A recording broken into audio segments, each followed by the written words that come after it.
Billionaire's son walked into the courtroom like it was built for him, rich kid swagger, expensive watch flashing under the lights, ego bigger than his bank account. But the moment he opened his mouth and called the judge an old, useless lady, the room didn't just go silent. It changed temperature, because what he didn't know was this. The judge already had secret videos, hidden witnesses, and a sealed file that could shatter his perfect little world. He wasn't facing a judge. He was walking straight into his own downfall. And when the final truth comes out, you won't believe what he was hiding.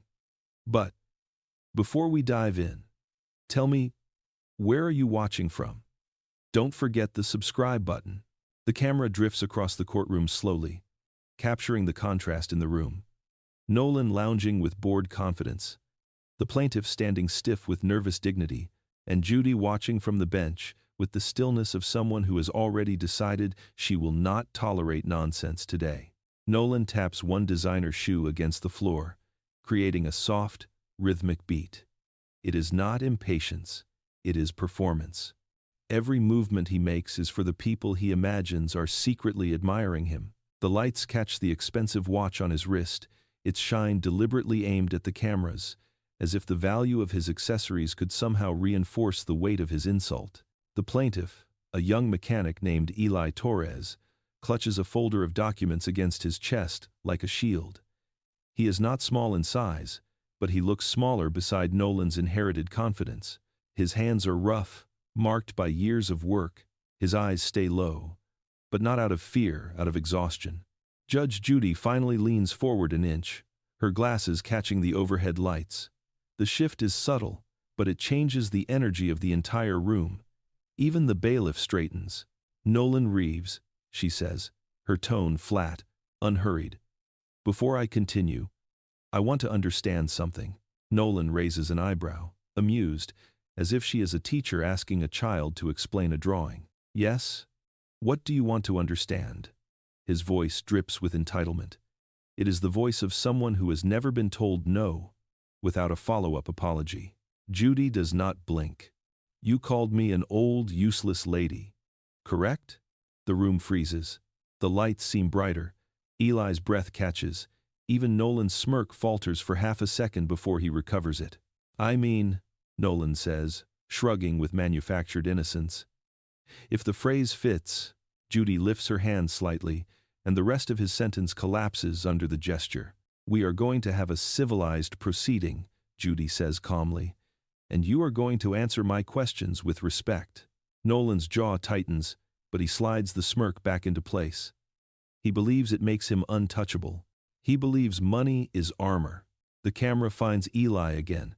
His eyes rise just enough to watch Nolan. The hurt there is quiet but unmistakable, not from the insult toward Judy, but because it mirrors the dismissive cruelty Nolan used on him long before this courtroom.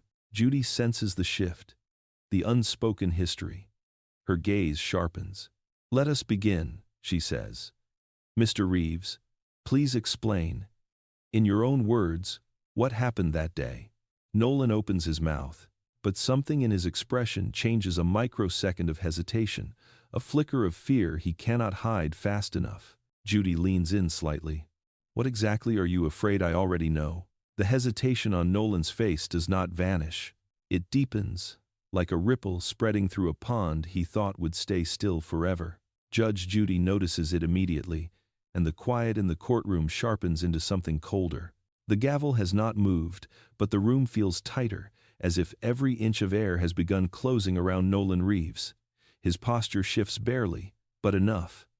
The confident lean becomes a guarded one. The smirk loses its anchor.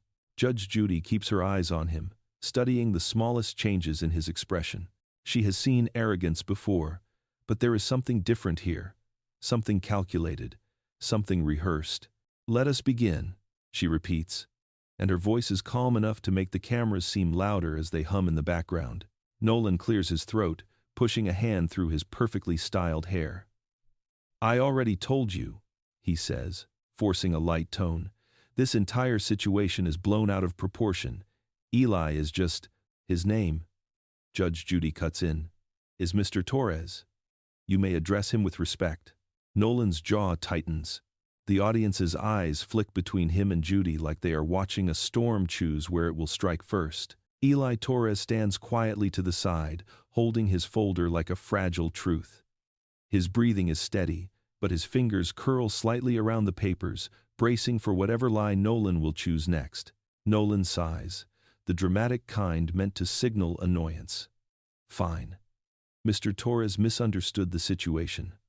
I never meant to cause any real harm. Judy raises an eyebrow, unimpressed. Then, explain the events in detail, without embellishment, without dramatics. Her tone slices through the air. Even the fluorescent lights stop flickering. Nolan glances at Eli, and for a moment, the mask slips again. His eyes dart too quickly. His lips press together too tightly.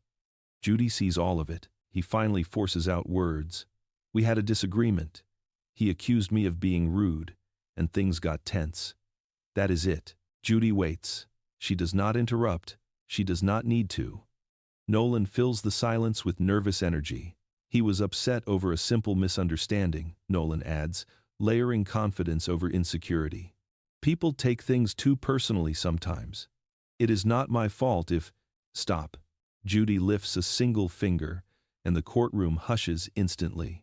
Mr. Reeves, she says, voice steady. Your version of events does not match your earlier statement. Nolan blinks. A beat of fear crosses his face. What do you mean? He asks. Though his voice betrays him, the words come out thinner than he intends. Judy gestures to the clerk, who hands her a document. She lifts it slightly, eyes never leaving Nolan. In your initial filing, you stated that you and Mr. Torres had a calm conversation. Now you describe it as tense. That is a significant shift. Nolan swallows. The smirk is gone now, replaced by a restless twitch in his cheek. Eli watches him quietly, not triumphant, simply waiting for truth to stop hiding. Judge Judy leans in a little. Her gaze sharpens like a spotlight narrowing on a guilty actor. Why did the tone of your story change, Mr. Reeves? Nolan opens his mouth, ready to deflect again. But before he can speak, Judy adds one final sentence, a sentence that freezes him in place. Or, should I show the courtroom the part you forgot to mention?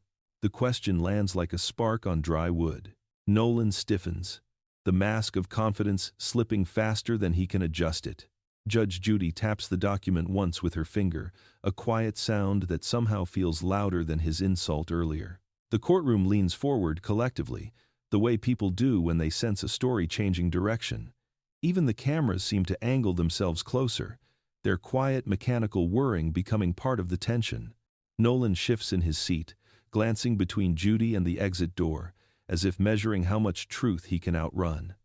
His fingers drum against the podium, uneven and anxious. Gone is the graceful rhythm of entitlement. This is something else, fear, maybe. Or the first sting of accountability. Judy lowers the document.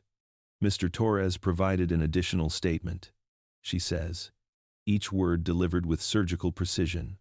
A statement that contradicts yours. Nolan forces a scoff. Of course he did. That is what people without evidence do. Eli winces slightly at the jab but does not respond. His silence is not weakness, it is exhaustion wrapped around dignity. Judy tilts her head. Without evidence? She repeats softly. The clerk, as if waiting for that exact cue, rises and walks to the bailiff with a small flash drive. The metallic glint catches the courtroom lights, and Nolan's eyes lock onto it instantly. His body reacts before his voice does, shoulders tightening, breath pausing. Eli's friend enters quietly from the side door, his posture hesitant but determined. He nods toward the flash drive, unable to look directly at Nolan. Judy studies him with a calculating gaze. You are Mr. Daniels, Judy says. You were present during the incident. Daniels nods slowly. Yes, Your Honor. And you recorded part of the interaction? Another nod. This one smaller, weighed down by guilt. Nolan steps forward. That is ridiculous, he snaps. He has no right to record me. This is some kind of setup. Judy does not flinch. Mr. Reeves, stop speaking unless spoken to. You will get your turn. Nolan clamps his mouth shut, but anger burns at the edges of his expression. The bailiff takes the flash drive and inserts it into the courtroom monitor. The screen brightens, casting pale blue light across everyone's faces. For a moment, the air feels too still, too expectant. The first frame appears. A parking lot, dim evening light, dust floating in the air like soft ash. The camera shakes slightly Daniels's nervous hands. Then Nolan comes into view, laughing, loudly, his expensive jacket thrown casually over one shoulder. His voice is unmistakable. Even through the grain of the video, Eli appears seconds later, standing beside his tool set. Nolan's laughter changes sharper, meaner, right before he reaches out. "Pause it," Judy orders. The screen freezes mid-motion. Nolan's hand suspended in a gesture he claimed never happened. Judy leans back, her gaze steady and unblinking. "Mr. Reeves," she says, "you swore under oath that you never touched his property." The silence is suffocating. Nolan swallows. Judy nods toward the screen, eyes locked on him. Then explain why the next 7 seconds show something very different. The frozen frame hangs on the screen like a confession suspended in midair. Nolan stands trapped in digital stillness, hand reaching toward something he swore he never touched. Judge Judy lets the moment breathe long enough for the truth to gather weight. The courtroom feels different now.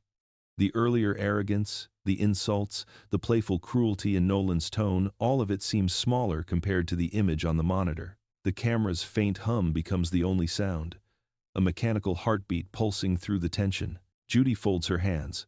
"Play the rest." The bailiff presses a key. The video sputters forward, shaky but damning. Nolan's laughter fills the room again, echoing from the speakers. In the footage, he takes Eli's toolset, the case that represents the man's livelihood, lifts it with careless amusement, and drops it onto the asphalt.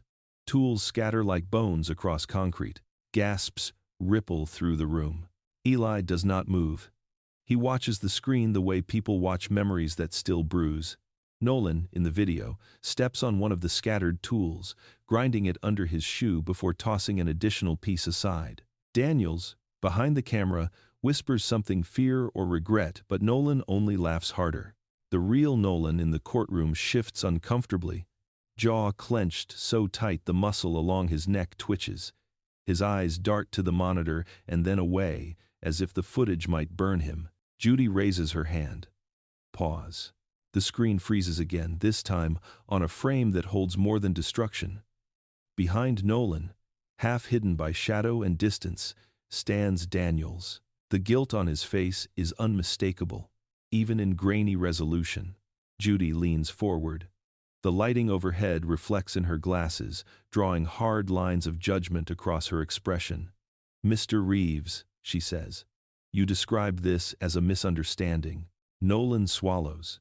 "It was—" "No," Judy interrupts, voice quiet but razor sharp. "What I see is deliberate, cruel, mocking, and recorded clearly." Nolan's father shifts in his seat, his previously relaxed posture gone. His eyes narrow, studying his son, as though seeing him for the first time without the haze of privilege. Daniel steps forward, voice trembling. "I tried to tell him to stop." Nolan whips his head toward him. "You did not." "Yes, I did," Daniel says, louder this time, though fear trembles in his breath. Judy holds up a hand again, stopping both of them. But she does not look at Nolan. She looks at a specific detail on the screen, zoomed in by the bailiff at her request, the reflection in a car window behind the two young men. A second angle, a second phone. Someone else recorded this.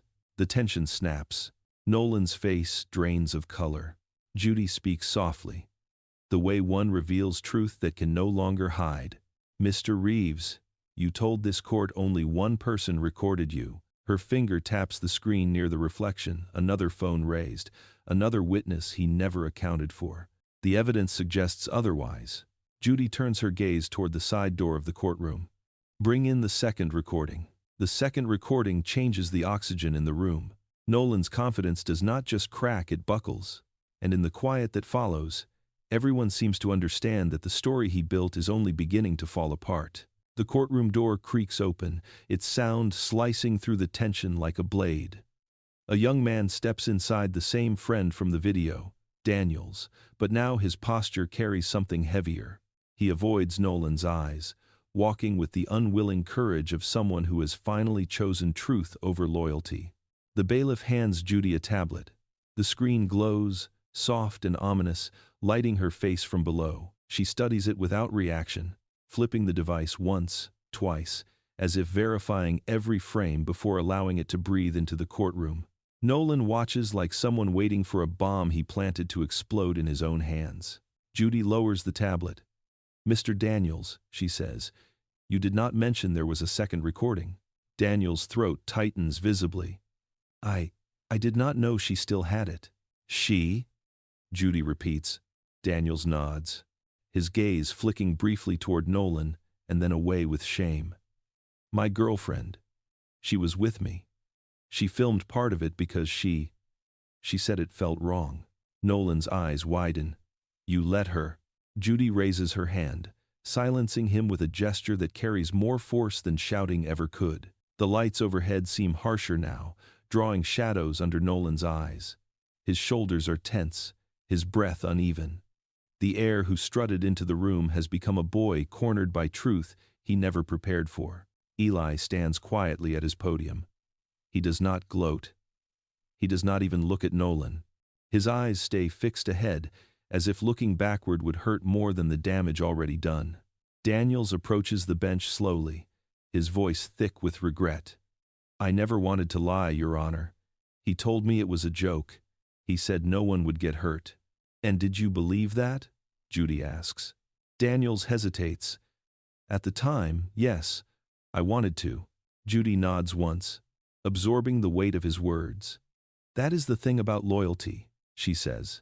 "Sometimes it blinds you to the truth, standing right in front of you." The words land harder on Nolan than anyone else. His face reddens. "You were my friend," he hisses at Daniels. "We do not betray each other." Daniels' eyes fill with something between guilt and exhaustion. "You stopped being a friend the moment you asked me to lie for you." The room stills. Judy leans back, hands folded. "Mr. Daniels, does this second video contradict Mr. Reeves' version of events?" Daniels nods slowly. "Yes. In more ways than one." Nolan slams his palm against the podium, frustration spilling over. "This is insane. You are all twisting." "Enough." Judy's voice cuts through the room like a clean, exact strike. Nolan freezes. Everyone watches him waiting, witnessing the unraveling of arrogance. Judy turns to the bailiff. "Load the second recording. And Mr. Reeves," she adds softly, "I suggest you prepare yourself. The next part is much harder to explain." The second recording begins without warning, no countdown, no mercy. Nolan's face appears again, but this time, the camera angle is closer, sharper, unforgiving, and in the background, Daniel's girlfriend whispers the words that change everything. "He made him do it." The screen fills the courtroom with a shaking image of the parking lot. The audio crackles, but the words are clear enough to cut. Nolan stands in the center of the frame, pacing in a tight circle, agitation bubbling beneath the surface even before the destruction begins. Daniel's girlfriend speaks from behind the camera. "Why are you doing this? He did not even say anything to you." Nolan laughs, but not the playful laugh he performed earlier. This one is jagged. It carries entitlement like a second language. "He thinks he is better than me," he says. The courtroom murmurs, surprise, rippling like a wave. Nolan throws a look toward Judy, but her expression is unreadable, carved from stone. In the footage, Daniels hesitates at the edge of the frame. Nolan turns toward him sharply. "Stop standing there," Nolan orders. "Back me up if someone asks. You saw him disrespect me." "He did not disrespect you," Daniels says quietly on the recording. Nolan steps closer, crowding him. "You owe me," he snaps. "You remember that party? You remember who paid for everything so you could be there?" Daniel's shoulders slump. The camera shakes as his girlfriend sucks in a breath, whispering, "This is not right." Judge Judy lifts her hand. Pause. The room stills. The frozen image captures everything. Nolan's face twisted with entitlement, Daniel's folded inward under the pressure. and Eli in the far background, unaware that he is minutes away from losing his tools, his dignity, and nearly his livelihood. Judy turns her attention to Daniels. "Mr. Daniels," she says, "that was coercion." Daniels looks down, shame coloring his features. "I know," he whispers. "I knew even then." Nolan exhales loudly, desperate to regain some control. "This is ridiculous. Everyone talks like that with their friends." Judy's eyes sharpen. Friends do not blackmail each other into lying. Friends do not demand loyalty at the cost of someone else's livelihood. The room hums with quiet agreement. Eli finally speaks, voice low but steady. "You ruined my work tools because you thought I disrespected you. All I did was ask you not to block my parking spot." Nolan rolls his eyes, but the motion lacks its earlier confidence. He looks cornered now, pacing behind invisible walls he built himself. "People take things too seriously," Nolan mutters. "It was a joke. A joke that cost Mr. Torres his job," Judy replies softly. "A joke that forced his friend to compromise his integrity." Daniels looks up, tears gathering but refusing to fall. "I did compromise it. I let him drag me into something I will regret for a long time." Judy nods, letting silence speak its truth. Then she turns back to Nolan. "Mr. Reeves," she says, voice controlled, "your behavior is not only malicious, but manipulative." Nolan slams his hand down on the podium, breath shaking. "I am done listening to this." Judy does not raise her voice. She does not need to. "Sit down," she says. He sits. "Now," Judy says, turning to the bailiff, "bring me the file from the earlier complaint, the one Mr. Reeves hoped would never resurface." The moment Judy requests the old file, Nolan's entire demeanor shifts. Arrogance drains from his posture like color fading from a dying light. For the first time, panic settles into the room, not loud, but cold and unmistakable. The bailiff crosses the courtroom with steady steps, holding a thick manila folder marked with a blue stripe along its edge. A stripe Nolan recognizes instantly. His breath catches, subtle but visible to anyone who has finally learned to watch him, not his performance. Nolan leans forward, voice low and urgent. "You do not need that file, Your Honor. It is irrelevant." Judy does not acknowledge the comment. Her eyes stay on the folder as it lands on her desk with a weight that echoes louder than the sound itself. Even the audience leans back, as if bracing for whatever truth may spill out of it. Eli watches from his podium, hands tightening around his documents. He does not know what is inside that file, but he can feel its significance in the way Nolan shifts, restless and cornered. Judy traces her fingertips slowly across the folder's edge before opening it. The fluorescent lights above reflect off the glossy tabs, creating a gleam that seems to cut through the courtroom. "Mr. Reeves," she begins, voice steady, "you filed a complaint 6 months ago involving a different individual, a young server at a restaurant." Nolan freezes. His father, seated behind him, stiffens sharply. That reaction is small, controlled, but impossible to miss. Daniels goes pale. Judy flips the first page. "According to this report, you accused the server of intentionally embarrassing you in front of your friends." Nolan shakes his head quickly. "That was different." "That was a misunderstanding?" Judy asks, raising her eyes over the rim of her glasses.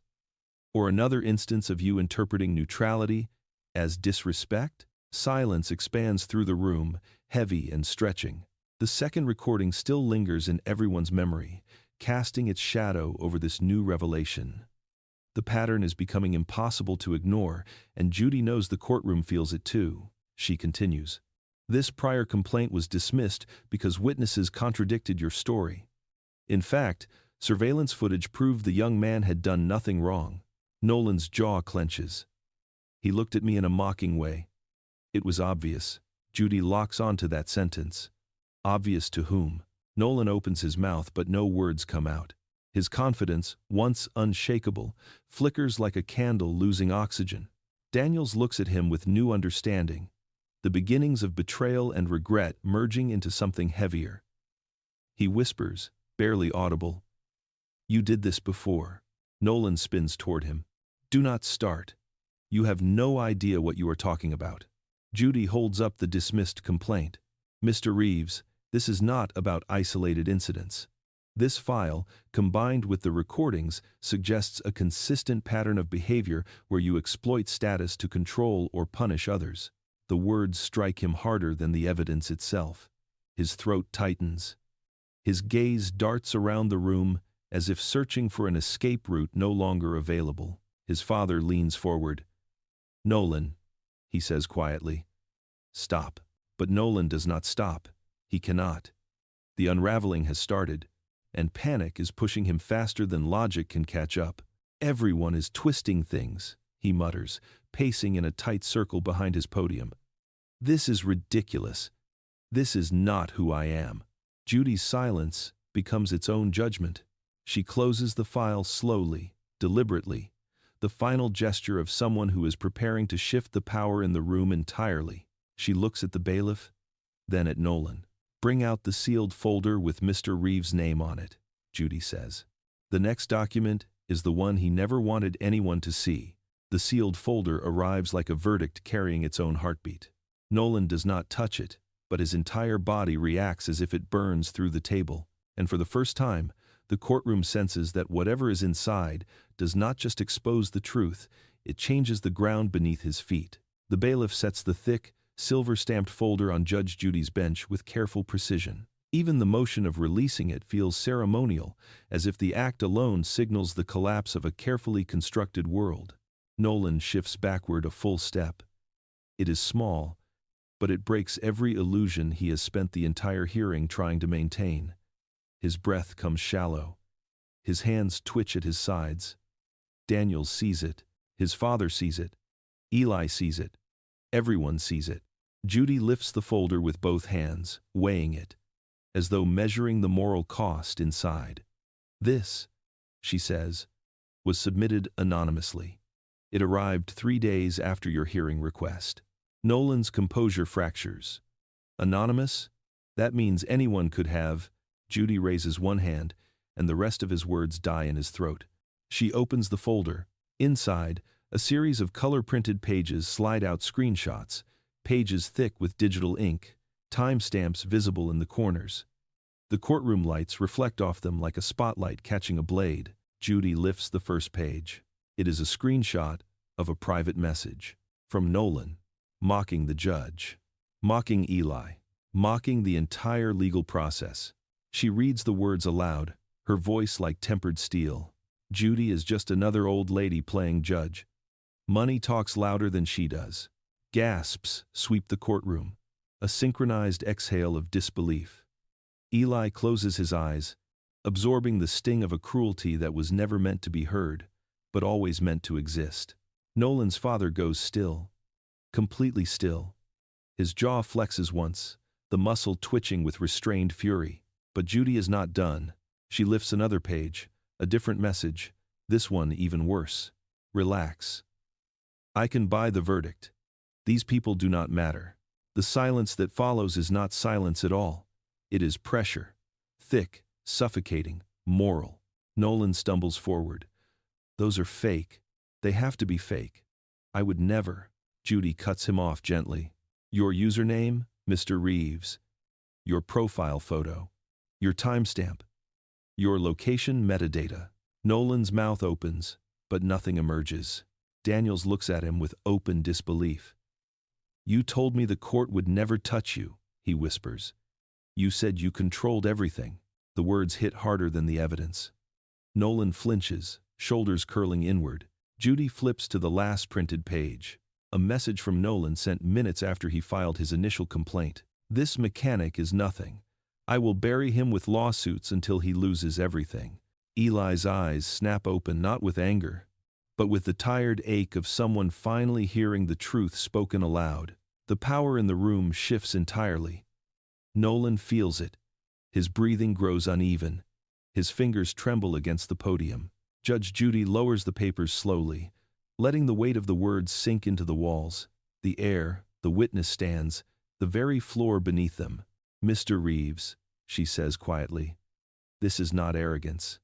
This is abuse." Nolan shakes his head. "Please, Stop reading. Judy does not. She taps the page once and looks him straight in the eyes. This changes everything, because the sender of these screenshots asked to testify, and they are waiting right outside that door.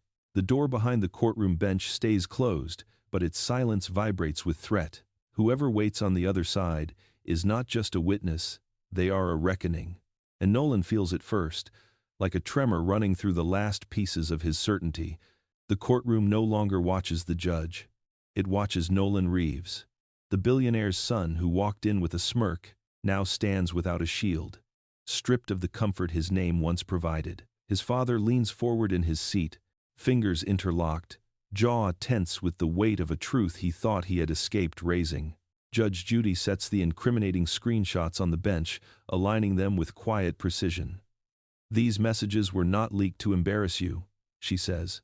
"They were submitted because someone believed your behavior had gone unchecked for far too long." Nolan swallows hard, his throat moving visibly. Who would do that? Who would try to destroy me like this? Eli watches quietly from his podium. His expression holds no vindication, only a calm stillness, like someone who has already lived through the worst of the storm and is now standing in its fading shadow. His hands rest on the edge of the stand, still but firm. Daniels shifts in his seat, eyes lowered. "You told a lot of people you were untouchable," he murmurs. Maybe someone finally disagreed. Judy turns slightly toward him. "Mr. Daniels, did you send these messages?" "No, Your Honor," he says quickly, shaking his head. "I did not even know they existed." Nolan looks between them, breathing growing more uneven. His confidence has collapsed into something jagged, a shaking attempt to hold on to control that keeps slipping through his fingers. He tries to speak again, but the words break against his teeth before they form. His father rises slowly. The room shifts with him, recognizing the gravity in the movement. "Your Honor," he says, voice low. "May I speak?" Nolan's head snaps toward him. "Dad, do not." Judy raises a hand. "You may." The older Reeves steps forward, the weight of years of privilege, pressure, and quiet denial pressing into his shoulders. He takes a long breath before speaking. "I have tried to guide my son," he begins, each word deliberate. "But I have also allowed him to believe he would never face consequences. That is my failure as much as his." The room does not move. Even the heir seems to hesitate. Nolan's face twists in disbelief. "You are taking their side? You are standing with them?" His father looks at him, really looks, and something inside that gaze breaks. "I am standing with the truth," he says quietly. The sentence lands like a hammer. Nolan steps back, as if physically struck. Judge Judy folds her hands. "Mr. Reeves, your name is not on trial," she says. "Your actions are. Those actions have created harm, fear, humiliation, and financial loss." Nolan grabs the edge of his podium, knuckles whitening.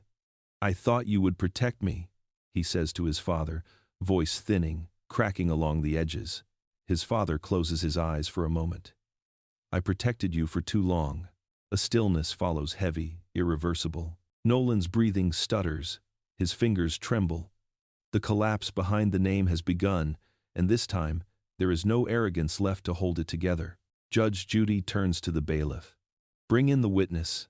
The door handle turns slow, deliberate, and Nolan's entire body braces for the person who decided to end his illusion of invincibility. The witness has not even stepped through the door when Nolan's father finally exhales a long, quiet breath that sounds like surrender. For the first time, he looks older than his wealth, older than his influence, like a man who has carried a truth too heavy for too many years. The door closes behind the unseen witness, but Judge Judy keeps her attention on the man standing in front of her. Mr. Reeves straightens his shoulders, yet his eyes reveal the fatigue of someone who has run out of places to hide his son's behavior. Nolan stares at him, desperate and furious. "You do not need to say anything," he pleads. "You do not owe them anything." His father shakes his head slowly. "I owe the truth something, Nolan. Something I have denied it for far too long." The courtroom waits, breath held, as if preparing for a confession nobody expected from the billionaire who once seemed as untouchable as his son believed himself to be. Mr. Reeves clears his throat.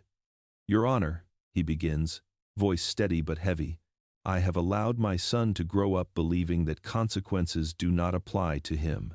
Nolan's eyes widen. Do not say this here, he whispers harshly. Please. Not in front of them. But his father continues. I wanted him to feel safe, confident, protected.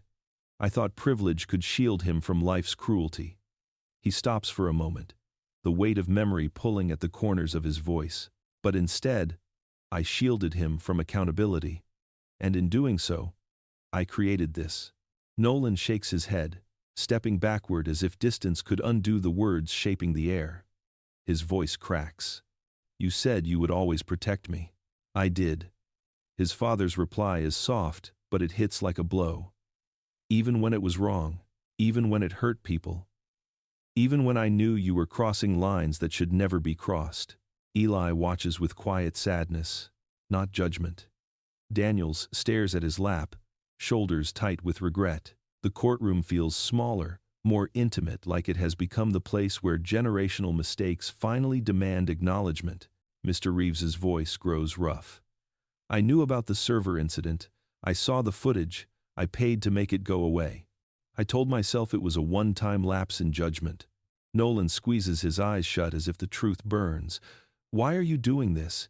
You are humiliating me. I am saving you, his father says, and his voice trembles.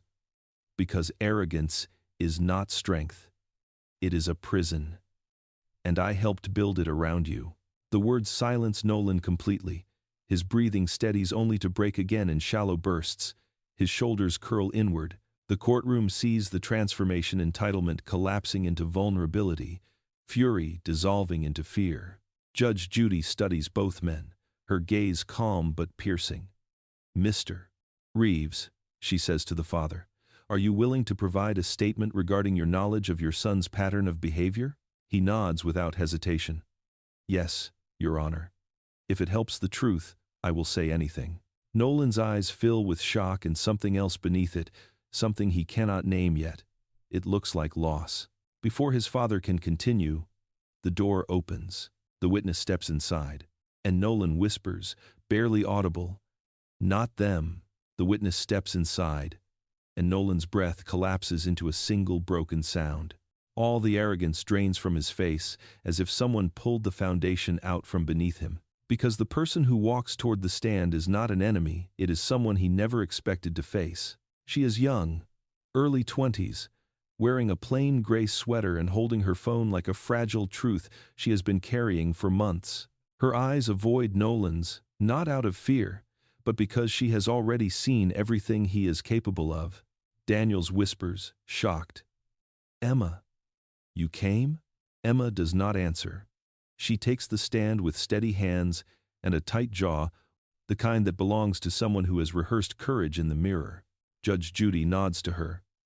State your name. Emma Price, she says quietly. I was there the night Nolan destroyed Mr. Torres's tools. Nolan stumbles forward an inch. Emma, do not do this. You know how people exaggerate. You know what they want. But she looks at him for the first time and her gaze holds no fear, only disappointment. You did not joke, she says. You were furious. And you wanted to hurt him. The words slice the air. Judy leans forward slightly. Miss Price? You submitted the screenshots anonymously? Yes, Your Honor. And why? Emma looks down at her phone, thumb brushing over the lock screen as if steadying herself. Because I was tired of being afraid of him. The courtroom ripples with a quiet shock. Nolan's voice breaks. Afraid? Of me? That is ridiculous. I never... You threatened me, Emma says, louder this time. You told me if I ever contradicted your story, you would ruin my boyfriend's job. You said your family had the money to bury anyone who crossed you. Daniel's breath catches a small, wounded sound. Emma continues, her voice trembling but unbroken. You did not just ask him to lie. You told him you owned him. Judge Judy's eyes narrow, the lighting above casting sharp lines across her expression. Mr. Reeves, is that true? Nolan shakes his head violently. No. I did not mean it. I did not. He stops. His lips tremble. His shoulders sink. Emma looks at him. Softer now, but still unwavering. You were not angry at Eli. You were angry at yourself. Nolan freezes. You said he had something you would never have, she continues. You said people respected him, listened to him, believed him. The courtroom goes still. Emma's voice drops. You said you envied him. Nolan's knees almost buckle. His father steps forward instinctively, then stops himself, knowing this collapse is one his son must face alone. Judy watches Nolan carefully. Is that why you targeted Mr. Torres? She asks. Because you envied him? Nolan grips the podium so tightly that his knuckles turn white. His voice cracks open like something breaking inside him. Yes, he says. I hated how people looked at him. Like he mattered. Like he earned respect without trying. I have money, but... His breath shudders. I do not feel like anything without it. The confession falls heavy across the room. Raw, unpolished, painfully honest. Eli blinks. Stunned. Not satisfied. Not angry. Just human. Judge Judy lets the silence deepen, giving space for the truth that has finally surfaced, the truth no one expected, least of all Nolan himself. Judy folds her hands, her voice quiet but cutting. Now that the truth has found you, Mr. Reeves, the question becomes what you will do with it. And Nolan, shaking, whispers, I do not know anymore. The confession still lingers in the air like a bruise that has not decided what color it will become. Nolan stands exposed, stripped of privilege, stripped of certainty, stripped even of the anger he used to hide behind. And the courtroom feels smaller now, like everyone has stepped inside the fragile space where truth finally breathes. Judge Judy does not speak at first. She lets Nolan remain in the silence he created, the silence he avoided his entire life. It wraps around him, uncomfortable and honest, forcing him to feel the weight of his own words without interruption. Nolan's hands shake against the podium. His shoulders are hunched inward, as if he is trying to protect himself from the very consequences he once believed he could outrun. His breaths come shallow and uneven, each one betraying the unraveling of a persona carefully constructed over years of unchecked entitlement. Eli Torres watches quietly from across the room. He does not glare. He does not gloat. He studies Nolan with the strange, heavy empathy that only the deeply wounded can possess. For the first time, he sees not the arrogant heir who mocked him, but the frightened young man who hid behind a last name instead of learning how to stand on his own. Daniel sits rigid in his chair, staring down at his hands. Regret clings to him, thick as shadow. Emma touches his arm lightly, grounding him, though her gaze remains fixed on Nolan. Her disappointment is unmistakable, but so is a thread of sadness for the friend Nolan could have been if he had not chosen power over people. Judge Judy leans forward at last, her voice calm but heavy with meaning. Mr. Reeves, she says, your words just now were honest, painfully so, but honesty does not erase harm. Nolan lifts his head. His eyes are red, unfocused, brimming with something raw. I know, he whispers. I know that now. Judy's gaze softens, but only slightly. The truth you admitted today, it does not excuse what you did. It explains it. And sometimes explanation is far more difficult to confront. Nolan swallows hard. I cannot take any of it back. I cannot undo the damage. His voice breaks. He presses a fist against his mouth, attempting to steady himself. But the emotion leaks out in fragments. Eli steps forward, surprising everyone, including himself. Your Honor, he says quietly. I do not want revenge. Judy turns to him. What do you want, Mr. Torres? Eli looks at Nolan, and the air thickens between them. I want him to understand what he did, really understand it, not because of a ruling, not because of consequences, because he has to carry it the rest of his life. The words land gently but undeniably. Nolan looks away, unable to meet the weight of what Eli sees in him. Judy nods slowly. Understanding is a beginning. Accountability is the next step. Nolan's head lowers. He inhales sharply, as if preparing for a judgment he finally recognizes he deserves. His father watches him with an expression that holds both heartbreak and reluctant hope, the expression of a man witnessing the collapse of a foundation he helped build. Judy taps her pen once, signaling a shift in the proceedings. "Mr. Reeves," she says, "we will now address the full extent of the consequences." Nolan grips the podium, bracing. Judy glances at the clerk. "Bring forward every documented instance of misconduct. All of it." Nolan closes his eyes, because he knows the worst is still waiting. The stack of documents lands on the bench with a soft thud, but its impact hits Nolan like a physical blow. Each page is a reminder that consequences have edges, and he is finally standing close enough to feel them. For the first time, the room is not angry with him. It is disappointed, and somehow that hurts more. The clerk places the compiled documents in front of Judge Judy. The folder is thick, dense, filed with dates and signatures and notes that trace the quiet trail of Nolan's behavior over the last few years. The courtroom lights seem to dim as Judy opens it, as though the weight of truth itself has shifted the atmosphere. Nolan grips the podium so tightly it looks as if he might snap the wood. His breathing is shallow, drawn from the upper chest, each inhale a tremor. He keeps his eyes on Judy's hands, watching every page turn like it is a countdown to something irreversible. Judy scans the first sheet. "Mr. Reeves," she says, her tone as measured as a gavel strike. "This is a record from a community arts center. You were accused of belittling a young intern who asked you to wait in line like everyone else. The complaint describes your response as verbally aggressive." Nolan closes his eyes, unable to hide from the memory. Judy turns to the next page.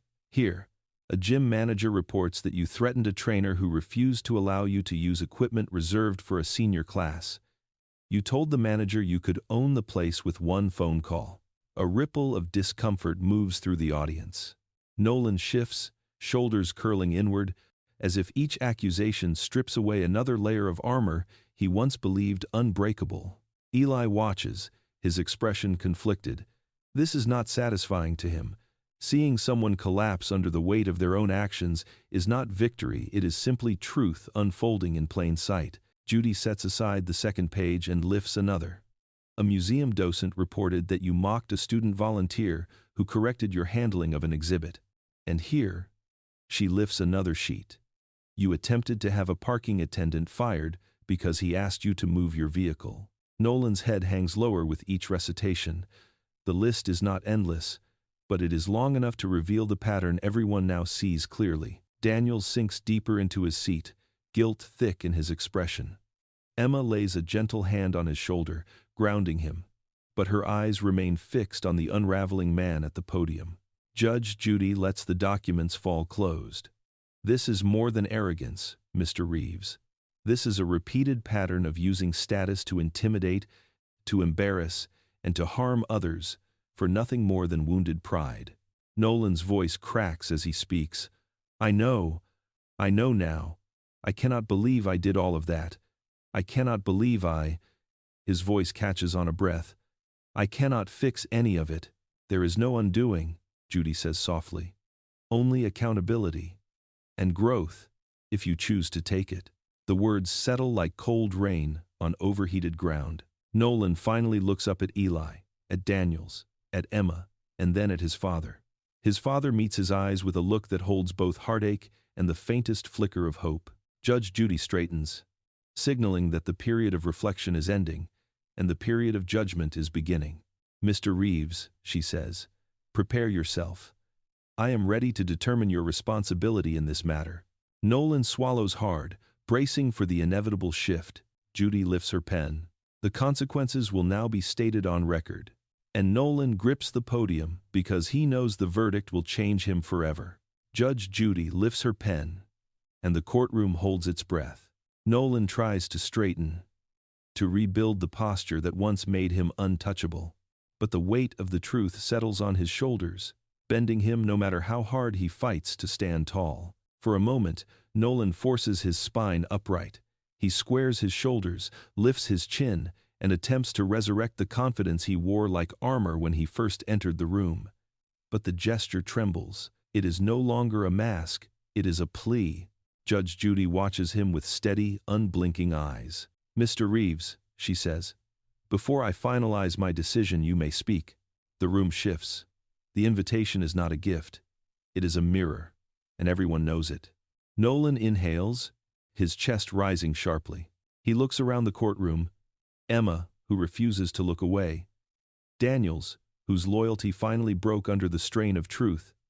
Eli, who stands with quiet dignity. And his father, whose disappointment has become a palpable presence. He opens his mouth, but the first attempt at words collapses into air. When he tries again, his voice is thin but determined. "I never meant to destroy anyone's life," he says. "I never meant for things to get this far. I just did not think." Judy tilts her head. "That is the issue, is it not? You did not think beyond yourself." Nolan nods, swallowing hard. "I know that now. I see how wrong I was. But I am not a monster. I was angry. I was insecure. I was desperate to feel like I mattered." Emma leans forward slightly. "You mattered to people," she says softly. "We cared about you. You did not need to hurt anyone." The words strike Nolan harder than any accusation. His face tightens, jaw trembling. "I thought respect came from power," he says. "From being in control. But all I did was use the only thing I had: money, and I used it wrong." He wipes at his eyes with the back of his hand, the gesture unpolished, unguarded. "I hurt good people because I was afraid, and I am sorry. Really sorry." Eli studies him for a long, quiet moment. "Being sorry is not the end," he says.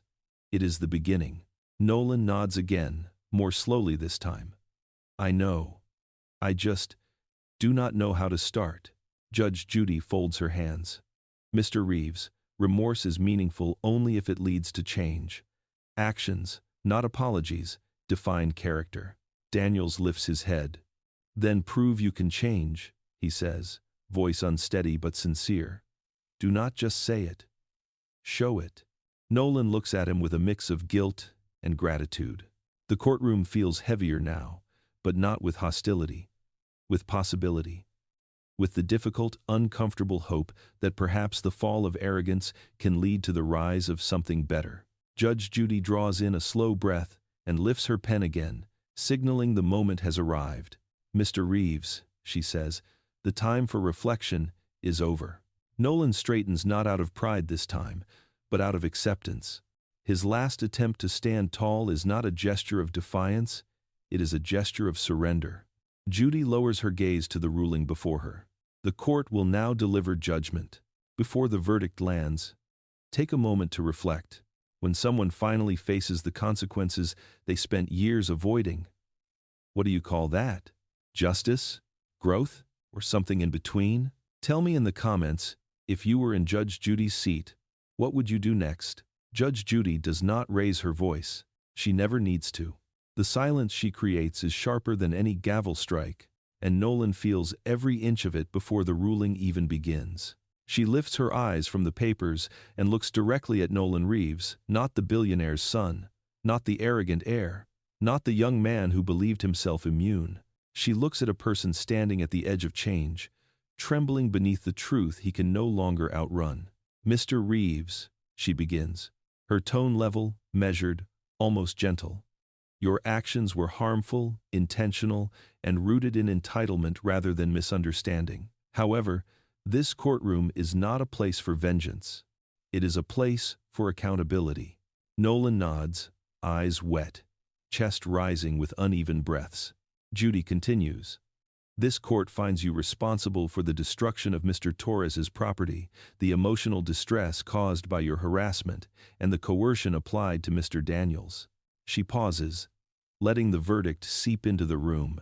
"Therefore, you will compensate Mr. Torres for the full value of his professional tools and the income lost due to your actions. You will also provide a written apology to Mr. Torres, approved by this court, ensuring it reflects genuine understanding rather than convenience." Nolan absorbs each word like a stone sinking into water. He does not resist, he does not argue, He simply listens, shoulders caving under the gravity of it all. But Judy is not finished. In addition, she says, folding her hands, you will attend a behavioral responsibility program designed to address patterns of intimidation, entitlement, and emotional regulation. You will complete it in full. Your progress will be monitored, and proof of completion will be required. Nolan lowers his gaze. Yes, Your Honor, he whispers. His father lets out a slow, shaky breath, a release of years of denial finally breaking open. He places a hand over his eyes, not in shame, but in something like relief. Emma watches with quiet resolve. Daniels nods, a single motion filled with exhausted hope. Eli stands still, his face calm, his shoulders no longer weighed down by the injustice he carried into this courtroom. Judy turns to Eli. Mr. Torres, is there anything you wish to say before I close this case? Eli meets Nolan's eyes. There is no hatred, no triumph, only truth. I hope you take this seriously, he says. I hope you change, not for me, but for yourself. Nolan swallows hard, unable to speak. Judy nods. That will be all. She closes the folder with a decisive, soft thud. It is not loud. It does not need to be. The sound is the final chord of a story that played itself into honesty. This court is adjourned. The gavel falls a single, clean strike. Nolan exhales shakily, as if the sound has broken something inside him and also freed something else. His father places a hand on his shoulder, and Nolan does not pull away. Eli gathers his papers, steady and calm. Daniels and Emma exchange a glance. A quiet promise that truth will not be ignored again. The courtroom lights soften as people rise from their seats, and in the center of it all stands Nolan Reeves, no longer the boy who believed arrogance was strength, but a young man who now understands that real consequences do not come from power, they come from truth.